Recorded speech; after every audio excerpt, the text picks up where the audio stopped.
Hello there, my name is Gary Sims from Android Authority. Now, VPN stands for Virtual Private Network, and maybe you've heard that term in association to privacy and to geolocation. But what exactly is it? How does it work? And what can it do for you? Well, let me explain.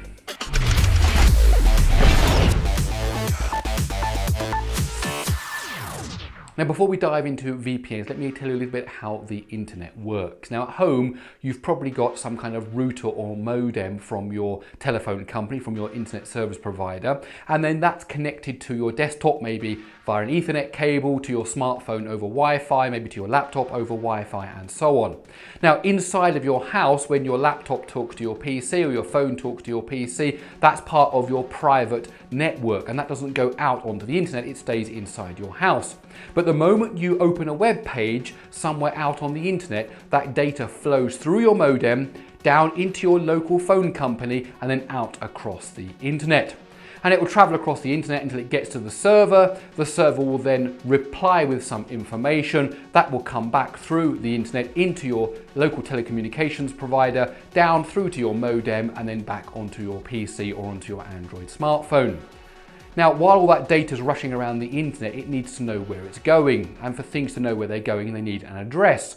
It's the same with the postal service, it's the same when you want to go and visit somebody, and it's the same with data on the internet. Now, there are different layers of addressing, there are different types of addressing that go on, but at the highest level, each of these packets of information have what's called an IP address. Now, the IP addresses, you've probably seen them. They're those 4 digits from 0 to 255 with dots in between them. So maybe 178.34.67.120, something like that. Now, your modem, your router, has probably been assigned an IP address from your ISP. And what happens then is that when your data goes through the internet, every piece of equipment it touches, every router, every server it touches knows that IP address. And especially when it gets to the web server at the other end, that web server will probably log that IP address and log what it is that you've requested. And the reason it's done that is not because it's trying to spy on you, but because it's actually trying to collect data about the number of people that are connecting to the website, when the peak periods are, and for data analysis, basically, for traffic analysis.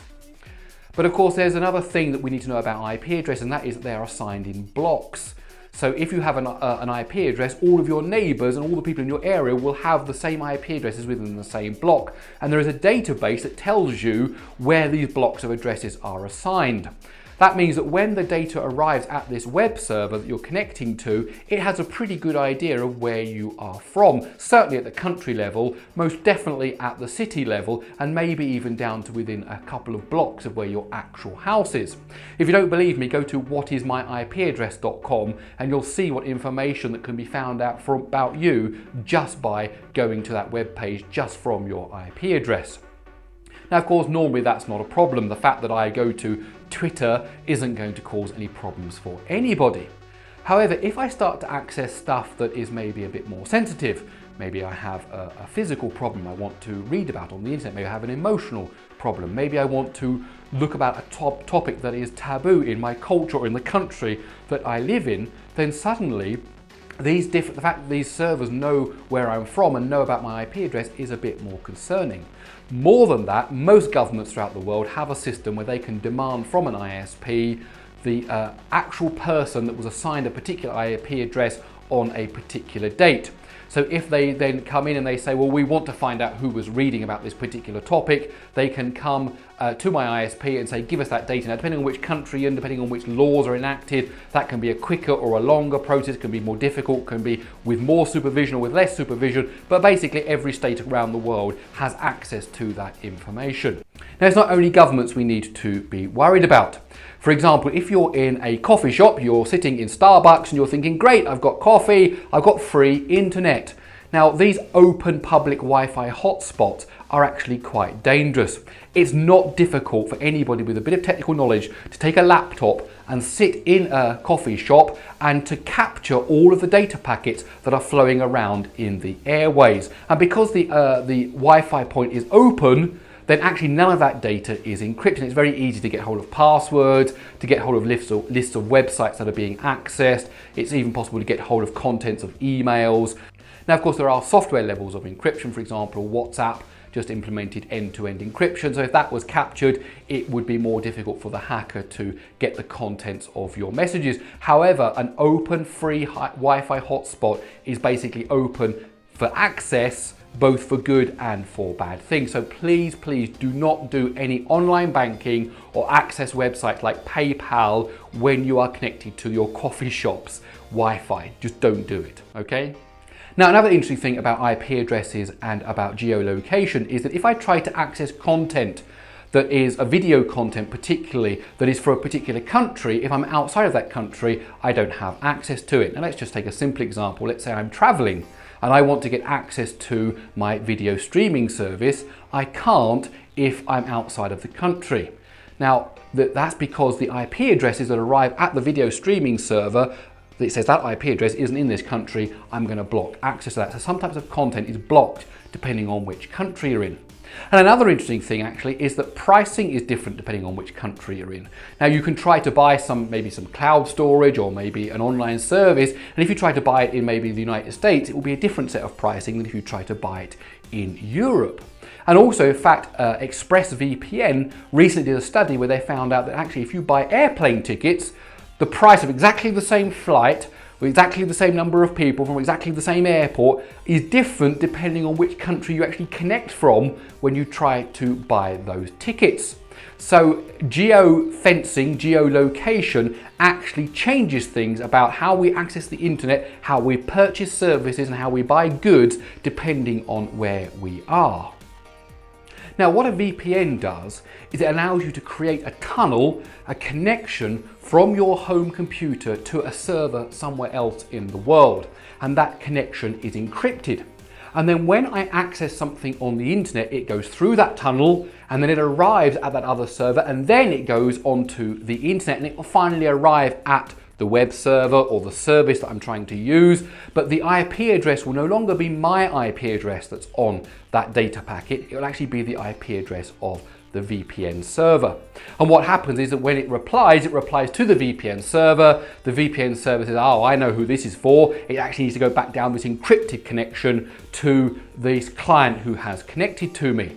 Now that allows for a whole bunch of possibilities. For example, first of all, your local telecommunications provider and your local government have no idea about the sites that you're accessing when you go through the VPN.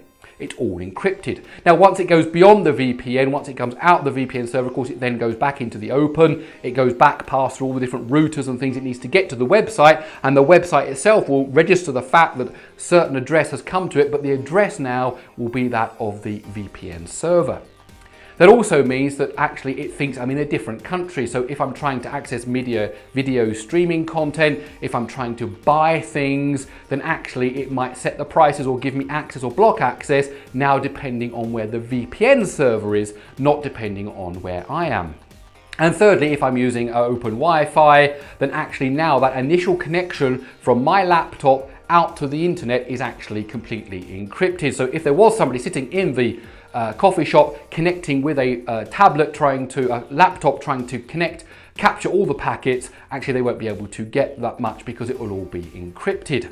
Now, how does this work? What do you need to do? Well, the first thing you need to do is get yourself a VPN service, and there are a myriad of different VPN services available on the internet. Personally, I would recommend ExpressVPN. They're really good guys. Now, when you subscribe, what happens is you get given a username, a password, and a list of servers. Servers in Europe, servers in America, servers in South America, servers in Asia, servers all around the world. And basically you say, I want to connect now, create a virtual private network, a tunnel from my laptop, from my PC, from my Android smartphone to this particular server in this particular country. Now on Android, that's really easy to do. In fact, ExpressVPN have an app. You just download the app, you put in your username and password, and then you just tap the server that you want to connect to, and it will create that tunnel, that encrypted connection to that server. You can also do it manually through the settings page. You can create VPN connections. And that's the same on Windows. You can do that on Windows, you can do it on OS X, you can do it on Linux, you can do it on Chrome OS, you can even do it on certain types of routers. So actually a VPN is available across many types of devices. And then once that connection is made, all your data traffic, all of your stuff you're doing will go through that VPN out onto the internet in a different country and then further abroad where it needs to go. Now this all sounds great, but are there some downsides? Now there are a few downsides. The first one, of course, is that you're sending your traffic deliberately, maybe in the opposite direction to where the service is that you need. So if I'm in Europe and maybe I make a connection to a VPN that's in Asia, and then I try to access a website that's in America, what's happening now is I have to send the data halfway across the world and then halfway across the world again to get to that server. So of course it's going to be slower. Okay, you're routing the traffic all over the place and it's going to be slower than if you were connecting directly to that service. Now, also it could be slower because the VPN provider has a limited number of servers and it has a limited number of bandwidth. So therefore, if there are lots of clients or it's a particularly busy time of day, then connecting is going to be slower because I'm actually busy with all the other people. Now, one of the differences in an expensive VPN service provider and a cheap one is the amount of bandwidth and the number of servers they've got. So that's something to watch for when you're choosing a VPN service provider. And of course, the other thing is that some countries actually have made VPNs illegal. I won't mention them now, but it won't take much for you to do some research to find out that if you're in certain countries and you try to connect via a VPN, actually that is a frowned upon activity. And actually that activity itself could get you into trouble more than maybe accessing certain types of website.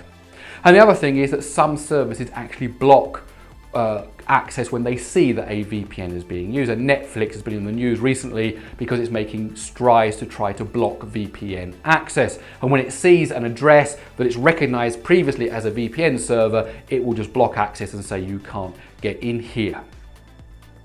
So as a summary, whenever you connect to the internet, an IP address is used to route the traffic to the server and back again. The server will probably log that address and it will also be known by your phone company. The government has access to that data if it uses the right legal framework to ask the phone company for that information, but also just the mere fact that you've used an IP address, it actually can give away quite a lot of information about where you are.